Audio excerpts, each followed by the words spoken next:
বন্ধুসকল ভিডিঅ'টো শেষলৈ চাব দেই যেহেতু গৰম দিন ভালদৰে চলাফিৰা কৰিব মই এই টমি আৰু চিকুৰ লগত অলপ সময় অতিবাহিত কৰিছিলোঁ যেহেতু চিকুক আমাৰ বেয়াও লাগে দিনৰ দিনটো এনেদৰে হিকলি লগোৱা থাকে কিন্তু এনেকুৱা নহয় যে মই তাক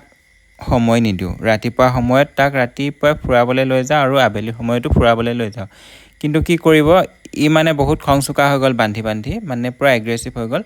আৰু ডাইৰেক্ট মানে সি এটেকে কৰিবলৈ আৰু মানে মানুহক নকৰে মানে কুকুৰক দেখিব নোৱাৰে ভাবে চাগে মই বান্ধা খাই থাকিম আৰু তহঁতে মুকলি আকাশৰ তলত ফুৰিবি নেকি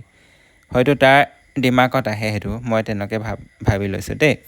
আৰু তেনেতে সিহঁতৰ লগত সময় অতিবাহিত কৰি থাকোঁতে ঘপককৈ এই দীঘল সাপ এডাল আহি যায় নহয় গতিকে আপোনালোকক মই ক'ব বিচাৰিছোঁ যে আপোনালোকে ভালদৰে চলাফিৰা অলপ কৰিব মই মানুহটো তাতে আছিলোঁ আৰু সাপডাল আহি গৈছে ঘপককৈ গতিকে আঁঠুৱা চাঠুৱা ভালদৰে তৰি শুব দেই নিজকে অলপ কেয়াৰ ল'ব গৰম দিন যিহেতু